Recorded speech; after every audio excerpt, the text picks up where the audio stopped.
Hey, good morning, everybody. Good morning. This is Dr. Jackie Nichols, and I'm coming here live to you guys for Unfiltered Vision News. Sorry, there was no intro to be played. That's just how they're doing me right now. Let me see though. I don't know if I can play my video. I'm playing along. I'm playing with this right now. So let's just see if it plays while I'm here.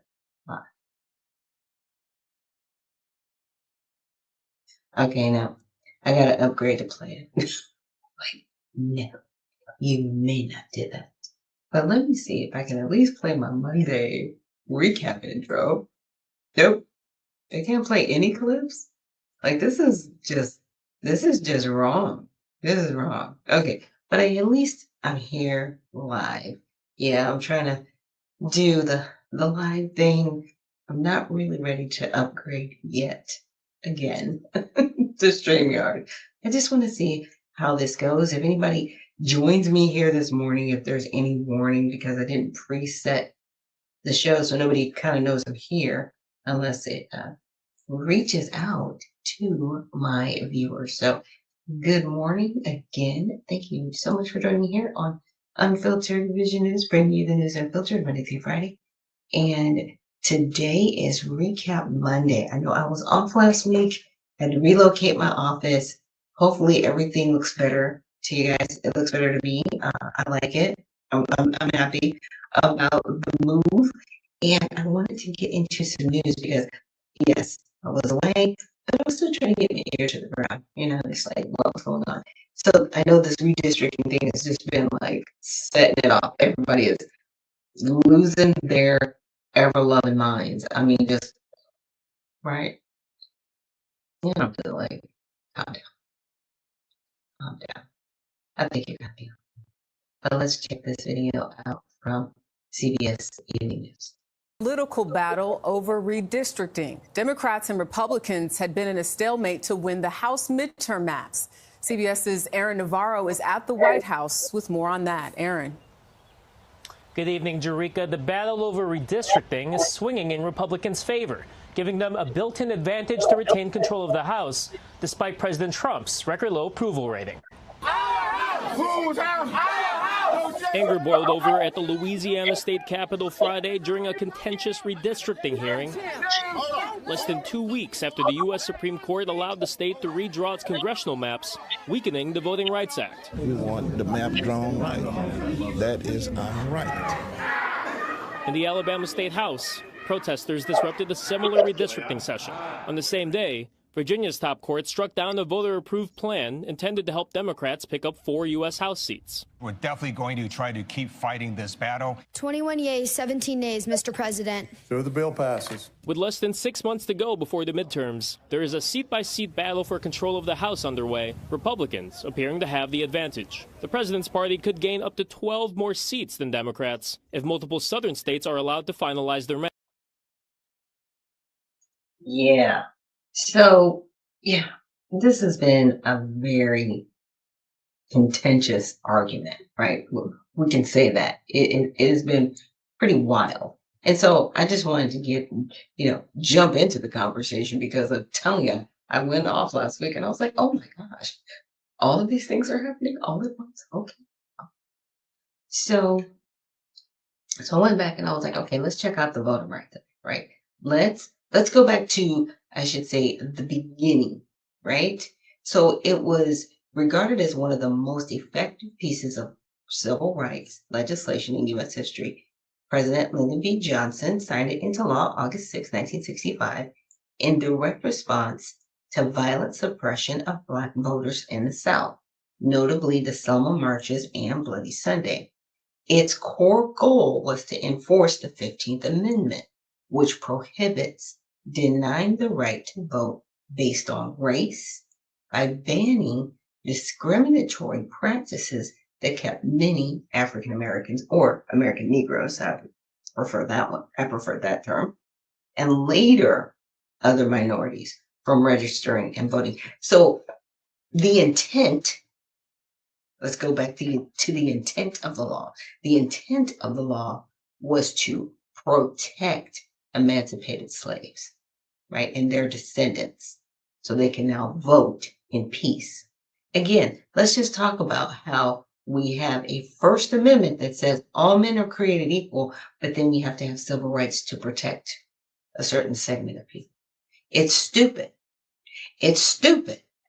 I'm telling you right now, it's dumb. It creates unnecessary arguments. It creates an unnecessary rift. Either we are all created equal or we're not. That's it. But when you inject civil rights, you are always injecting a way to demonize people, right? Keep a subclass of people because then, oh, well, I guess we have to give you rights because you need to be protected. No, I need to be equal with you. But that's not what people want. They don't want that. They don't want people equal. They want a subservient class. Now, a lot of you might sit out there and get mad, but we need our civil rights. No, we don't. We've been indoctrinated to believe that we need them. Again, we live in a country that says all men created equal. That's it. That's it. And for those not treating people equally, there needs to be repercussions, right? You cannot discriminate. Oh, well, that's where civil rights kicked in. People should have been punished, right? Based on discrimination. Period. Because they're like, but civil rights that brought about those laws. It did bring about some of those laws, but then those laws were unfortunately diluted, right? And I don't want to say that they're meaningless, but they don't hold and carry the weight that they once had. Here's my thing. If we're supposed to all be created equal, right? We're not supposed to judge based on race, sexuality, all these other things, then we're not supposed to do that. Then why are we doing that? Because we injected civil rights and you were able to fragment the equality that we all should have because we're all created equal, right? Yeah. We'll one day get there. One day. That's my. But back to this, the Civil Rights Act. So, and this other minorities, it's stupid to me. It was written for one specific group of people, and that's who it should belong to, not everybody else. Stop your nonsense. Anyways, so the law has two main types of protections: general, which is nationwide, and special, targeted at areas with the worst histories of discrimination. Okay, and you could say it's the South. There might be some places in the North as well, right? So Section 2 is a general nationwide ban. This is the permanent core of the law. It prohibits any state or local government from imposing any voting qualification or prerequisite to vote or standard practice or procedure that denies or abridges the right to vote on account of race, color, or, after later amendments, language, minority status. It applies everywhere in the United States and allows private citizens or the Justice Department to sue, originally focused on intentional discrimination, right? Congress strengthened it in 1982 to include a results test. Discriminatory effect matters, not just intent, using the totality of circumstances to assess vote dilution, cracking or packing minority voters in redistricting so they have less chance to elect their preferred candidate. Cracking or packing minority voters. What have Democrats been doing for decades? That's what they do. They take the most populated, dense areas that are Democrat, and they couldn't carve them out so that there's participation. And they've done it based on race. It's interesting to me how we can be 13% of the population, but 80% of the problem. It's weird. It's weird. That's where I'm at. And I know some of you guys might be out there going, yeah. It's crazy. It's insane. Okay. So it does not guarantee proportional representation by race. Okay, anyway. Sections 4B and 5, special pre-clearance requirements. These were the law's most powerful and controversial tools, right? Section 4B created a coverage formula based on 1960s data. Jurisdictions that use literacy tests or similar devices had lower voter turnout registration under 50% were covered. This mainly hit southern states, Alabama, Georgia, Louisiana, Mississippi, South Carolina, Virginia, plus parts of others. Section 5 required these covered areas to get federal preclearance approval from the United States Attorney General or a DC federal court before any chance to voting laws, procedures, or district maps. The jurisdiction had to approve the change had neither discriminatory purpose nor effect. The no retrogression standard, right? This stopped discrimination before it could take effect. Okay, my goodness. So other immediate tools, nationwide suspension of literacy tests and similar devices, authorization from federal examiners to register voters and federal observers at polls in covered areas.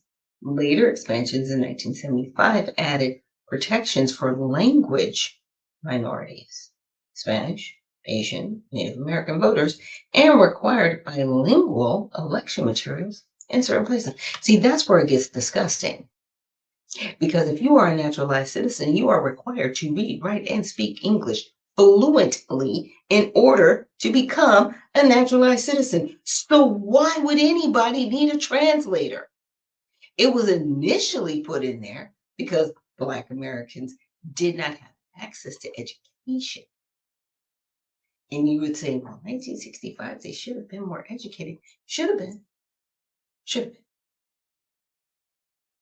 But they did not want language to be a barrier.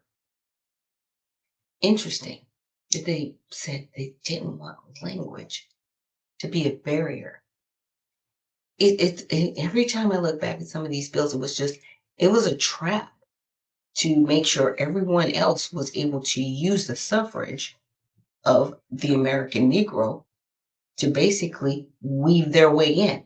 Because why in the world will we have protections for people who aren't speaking the native tongue of English in the country?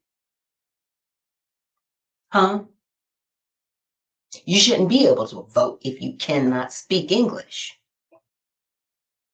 How are you demanding the right to vote and you can't speak the language? That means you're not a naturalized citizen because you're required to actually take an exam that's in English and you got to read it out loud. I mean, there's a lot of stuff you got to do to become a naturalized citizen. So what are we talking about? This is what makes it disgusting, in my opinion. So, impact.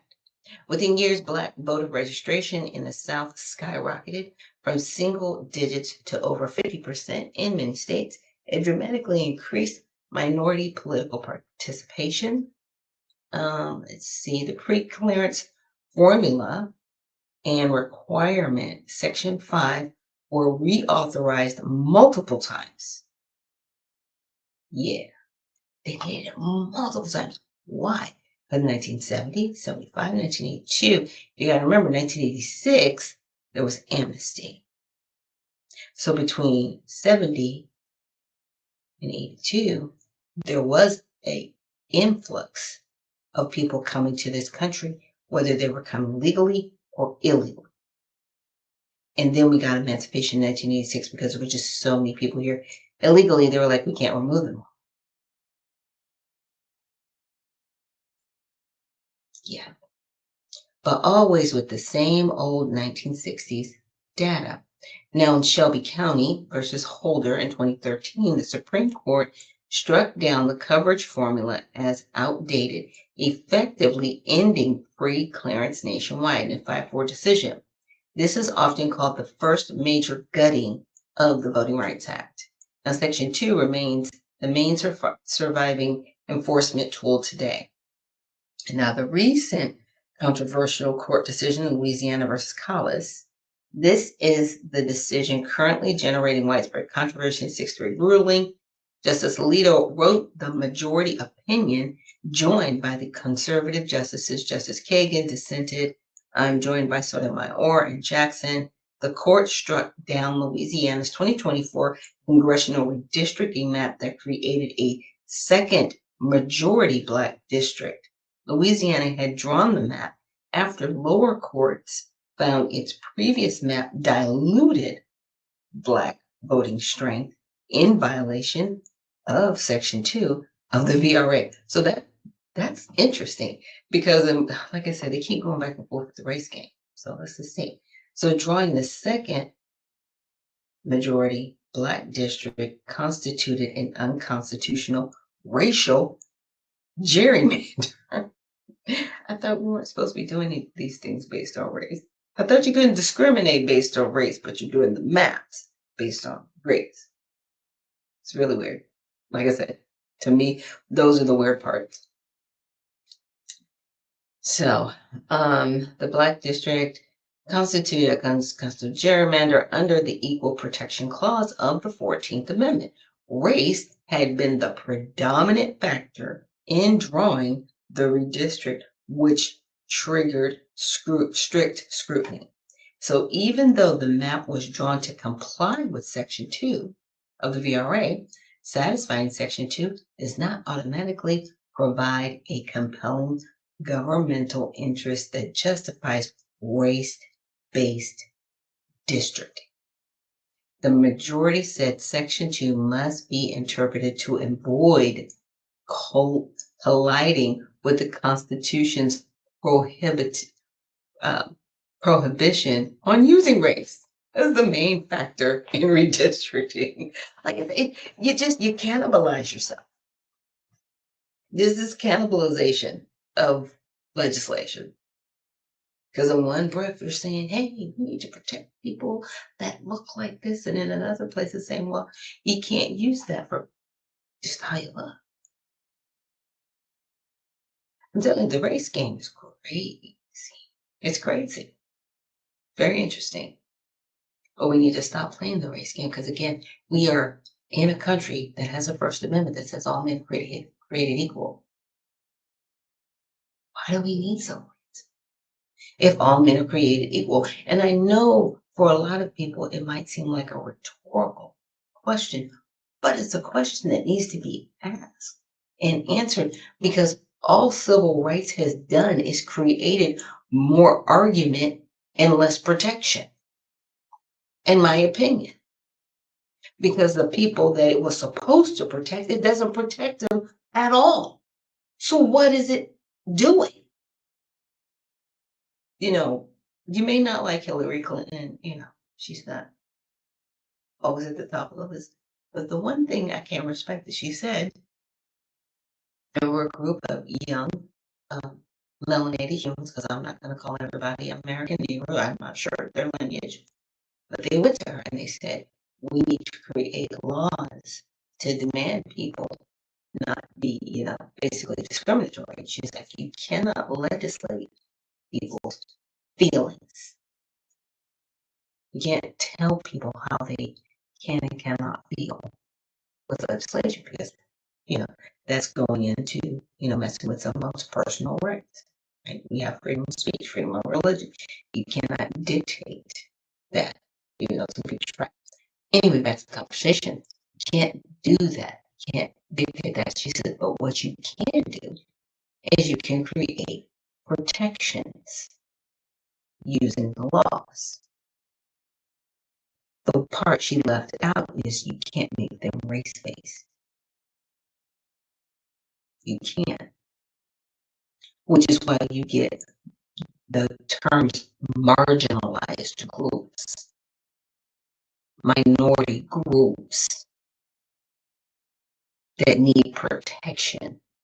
Emancipated slaves got the 1866 voting, not voting, I'm sorry, the 1866 Civil Rights Act, because they were not considered citizens of the United States. So that's how that came into being. But they still, in my opinion, by putting the civil rights in place, made them, or me, the descendant of slaves, second-class citizens. Because I'm not covered under the First Amendment that says all men are created equal. I'm descended of a slave, which means I fall under civil rights to give me a right to be here in the country and be treated in a civil way. But the Constitution, that part doesn't apply to me. It either, you know what I'm saying? Like, it either it is or it isn't. And that's the difficult part, because right now it isn't.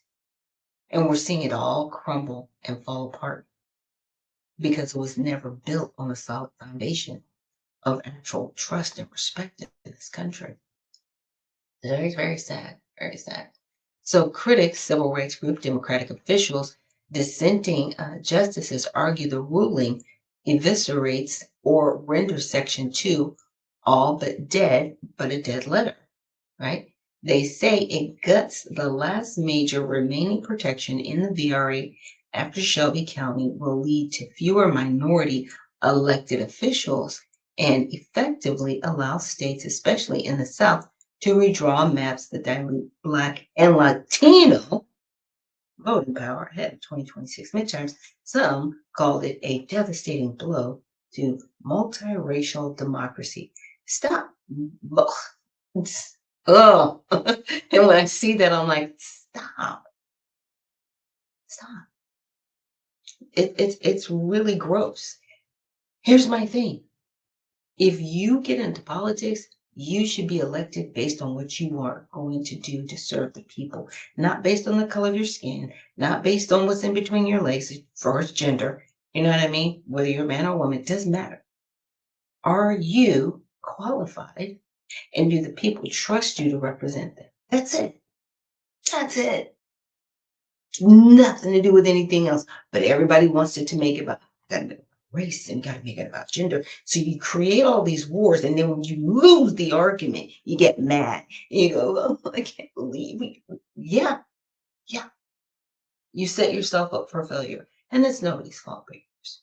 So, supporters, conservative legal scholars, say the court correctly enforced a colorblind constitution and prevented unconstitutional racial gerrymandering. They argue the decision stops courts and legislatures from systematically dividing voters by race, and that it does not eliminate Section 2 entirely. It just requires stricter proof and deference to traditional race-neutral districting criteria.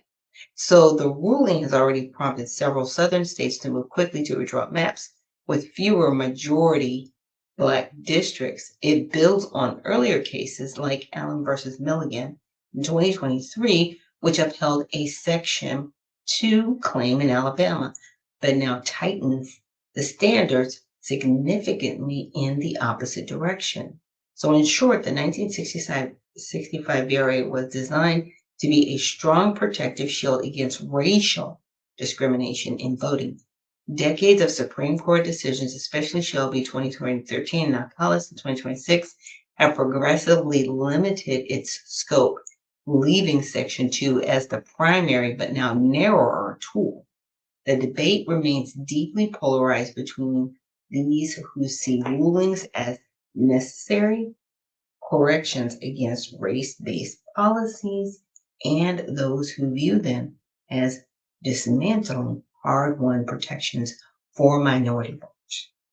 Again, we live in a country that says all men are created equal, but certain people have civil rights. I just want people to just try and that's all I'm saying. Because it just doesn't make sense. And it's sad. And thank you for joining me here this morning. And Skank Hunt says, God bless Donald Trump for protecting Black people. And he's doing his best. I mean, people totally forgotten about the 14th Amendment that he's put out there. And he was just like, look, this was made for the descendants of slaves. This was not made just so everybody could come over here, pop a squat, have a baby, and then call that baby a citizen of this country. No, it doesn't work that way. But it's been allowed at the state level, which is illegal. They illegally issue birth certificates. They have completely violated immigration law. Okay. Just did whatever they wanted to do. But again, things have been allowed and no one's been held accountable. And those are the things that we really just have to change, period. We really, really do. Now, this next article I want to get into, Karen Bass, apparently, she's just not going to debate because she got cooked in the last debate. So she's just like, I'm not going to the next one. Los Angeles Mayor Karen Bass is dropping out of next week's televised Los Angeles Mayoral Forum. The event is organized by the League of Women Voters and the Pat Brown Institute for Public Affairs. Organizers have not revealed why Mayor Bass decided to drop out of the event. The forum will now only include the participation of Councilmember Nithya Raman, businessman Adam Miller, and community activist Ray Wong. Yeah. Now, Spencer Pratt, I guess he had a conflict that was going on. So I looked into it a little bit and I was just like, okay, let me pull this up. Let me see what's going on. And apparently, the League of Women Voters and the Pat Brown Institute, because they were both working together to host this debate, right? They did a joint public statement announcing that the incumbent mayor, Karen Bass, had withdrawn from a televised Los Angeles mayoral candidate forum scheduled for May 13th on Fox. So Spencer Pratt had already declined earlier due to a scheduling conflict. Now the tone is one of regret and disappointment, right? It highlights that Bass had previously confirmed her participation. It's weird, really weird, because again, Karen Bass, if anybody was watching the last debate, I think it was just Karen Bass, the other lady, that's the other mayor pro tem, and then Spencer Pratt. Spencer kind of cooks them both, especially on the fact that his house is burnt down, still not been able to rebuild. And last year, Karen Bass sat around a table with President Donald Trump and said, oh, yes, we'll still be able to rebuild. But I heard another video, and she kind of switched up the language. She says, I'm going to put a task force on that. She didn't do it directly. She did not directly say, okay, here's the policy. You've got to pass these, people need to get their permitting done so they can rebuild their homes and get this done quickly. She didn't do that. She said she was going to put a task force. So nothing has happened to this day. Spencer Pratt has been sitting outside of his home over a year. Squatters are taking over the area of people's multi-million-dollar homes in the Palisades. And that's outside of the whole 2028, we're going to turn this all into a smart city situation going on. There's a lot going on in LA, in the Palisades. They are trying to make sure that those people never get to move back into their homes. Again, things need to change. And I applaud Spencer Pratt for running for office, and also forget her name, Tiffany. Yeah, I don't mispronounce her name, but anyway, there's someone else that's also running for mayor. She might not have made enough money to make it to the stage, and it's still, this is how money runs in our politics. If you do not make enough money to get to the stage, you don't get to hear from really good people that can do an excellent job as mayor because they don't have the money to, again, get to the stage. And so with that, let's get into our next article. Now, this is an update from Promethean, right? I'm not going to play the extended video. I'm just going to play the short. This clip, I had to ask, what is he smoking? This is the guy who led the 2016 coup against the duly elected president, Donald Trump. Obama weaponized his Justice Department as the shock troops of the operation. Not only that, he kept that operation running for almost a decade. Now he's confessing he knows the Republic can't survive what he did. So why is he smiling? By the end of the week, that smile got wiped off his face, and I'm going to show you why. I'm Barbara Boyd, and I've documented this coup since it began in 2016. It was a British intelligence instigated coup. Today, I'm going to show you the 3 blows that wiped that smile off Barack Obama's face. First, how his hand-picked puppet, Keir Starmer, just got buried in a Labour Party bloodbath. Second, the Virginia Supreme Court bombshell that blew up Obama's most aggressive gerrymander in the country and reset the entire 2026 midterm map. And third, how J.D. Vance in Iowa and an outsider candidate in LA just exposed the one thing Obama's manufactured Democrats can never face. Yeah, and I have the extended videos of that, and I will make sure that I put it in the repost of this show. Just trying to, figure out how I'm going to manage all of this here today. So the next video that I wanted to put for you guys, this is about Spirit Airlines, and I'm really, really excited to find out that they might have some crowdfunding to save the airline. Let's check this out. Success for Spirit, a campaign aimed at saving the airline, has raised more than $300 million so far. A TikTok creator named Hunter Peterson posted a video to the app proposing a plan to purchase Spirit through crowdfunding. He created a letsbuyspiritair.com, and Peterson later said in a video after launching the website that the effort started as a joke but is now rapidly going out of control in the best way possible. On Saturday, May the 2nd, Spirit Airlines ended operations and canceled all of its flights after some 34 years. The airline is currently going through the liquidation process. Thank you for watching. Subscribe below and download our News Nation app right now.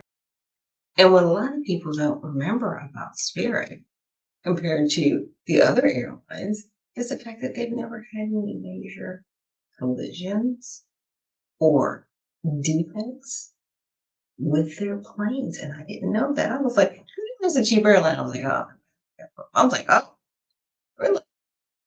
Really? But see, there was a longer story. Apparently, under the Biden administration, they blocked the merger between JetBlue and Spirit Airlines, which would have created more competition for Southwest, Frontier, which American Airlines actually owns, even though they still have their basing, right? And Spirit was in direct competition with Frontier. They were always back and forth. But yeah. Yeah, so that happened in the Biden administration. That happened in the Trump administration. That happened in Biden. So I'm really hoping that this crowdfunding, that they're able to actually do it, because wouldn't that be wild? An actual airline that had crowd investment, right? People investment, people power, right? Where the people would actually own the airline and start to make certain decisions about the airline. Just the regular folks. I kind of like that. I kind of like that because it, when you think about the airline industry itself, what people fail to forget is that they still use our tax dollars. Yes, they're still in the pocket of the American people while we're still paying outrageous sums of money. We don't get into the jet fuel costs, but outrageous sums of money to fly. And at the same time, they're subsidized by the government. That's our money. That's our tax dollars. So where's our break? Right? Those are the things that we need to start asking questions about and start making demands on, truthfully, in my opinion. And so I got through those. And now I wanted to check out a little bit what's happening with all sides. Yeah, I've been away from you guys for a little bit of time, and I'm so glad to be back here with you on Unfiltered Vision News. So we've got Iran sends Trump counter proposal to peace plan. Trump calls it unacceptable. So he doesn't like it. He isn't right now. Nice. And then we've got reform wins big in elections across Britain as Labour sustains massive losses. Hopefully, Britain will get better. I mean, they're kind of collapsing, and they want America to collapse the same way. But we got to just continue to be in the fight and not give up. Now, Russia and Ukraine agreed to a 3-day ceasefire and prisoner swap. We'll see if that even happens. Here's a little bit more about the redistricting. The Virginia Supreme Court blocks the Democrat-led redistricting. That map looked so crazy. I was like, how are you going to have like 11 seats and only one of them be Republican because you're going to just make all the rest of them Democratic? Like, it's dumb. Because here's my thing with those maps. People are going to vote differently. So redraw the maps you want to. But what happens when those maps flip to a different party? What are you going to say then? You're going to take away the power of that party when people say this is the perfect person that we want to represent us? And it's really interesting with Democrats because as far as they're going so hard going after Republicans, and even Republicans are going hard at Democrats. This is both sides. They just act like there shouldn't be fair representation. I'm like, people should be able to vote based on who they want to represent them, regardless of the party that they are with. Wow, shocker. Such a concept, right? Hey, JJ1989, good morning, please and blessings. Thank you. Happy belated Mother's Day. Welcome back. Thank you so much. Yes, thank you. I definitely appreciate that. So look, oh, this whole redistricting thing, I like it, but I don't like it. I like the fact that it is really showing who people really are and how they really don't care about people. Now, you might sit out there and go, what do you mean by that? Because they are just trying to amass power. They don't care about people. Because if this was truly about the people, we would never even have to deal with redrawn maps. But we're dealing with redrawn maps because in some of these states, they have people that are here illegally and they're counting them in their citizenry, which they shouldn't be counted because they're not citizens of this country and they need to be deported. Okay, I definitely agree with what Marjorie Taylor Greene was talking about. It's like, okay, even if you redraw these maps, what demographics and what population are you basing the maps on? Because part of those people that are in those maps, they're not citizens of this country, so they shouldn't be counted. In my opinion, they should have a separate count so we know how many people are here illegally, right? Like, look, let's get a great accurate count. Who's here illegally? Who's here legally? Because for all the illegal people here, y'all need to go home. You need to have all of your benefits stripped and removed if you're getting any, right? Everything should be removed from you because you're not here legally. You overstayed your green card, you overstayed your visa, you're here on an H-1B or a J-1 or whatever these, visas are. It needs to be shut down and realigned. It really, really does. And it's really, really sad that we're taking advantage of our citizens. And I want to take that even back to Atlanta, where on the county board of commissioners, ex-county board of commissioners seats, they are supposed to elect or yeah, they're supposed to take the recommendation of the Republican Party to have at least 2 Republicans on the seat, right? So there's an equal balanced representation. And the Democrats keep blocking it. This is the same party that always cries discrimination, racism. You don't want us we have to have fair and equal representation, and yet you keep blocking the 2 seats, saying that everybody's an election denier, even if they're not. Saying all of these different things to keep them off the seat. You were court ordered. And then, of course, the other higher court kicked it out.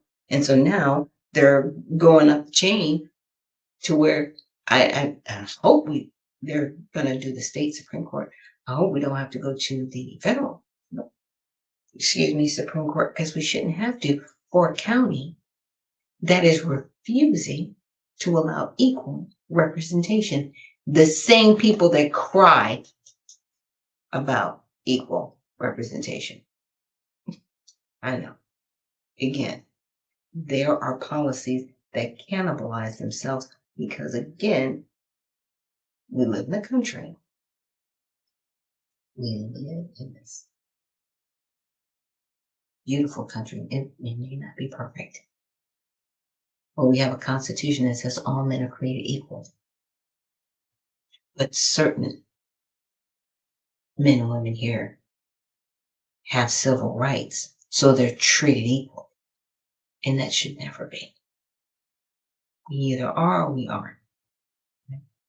So thank you guys for joining me. I'm going to build back up to going back to my 2-hour show, but I just wanted to try this out for today to see if it actually streamed on YouTube, and it did, because you guys came and you joined me this morning. Thank you, Skank Hunt and JJ1989 and everyone else out there who joined me this morning on Unfiltered Vision News. So we'll be back tomorrow with Tell It All Tuesday. So remember, stay well, stay focused, and stay unfiltered. We'll see you in the next one.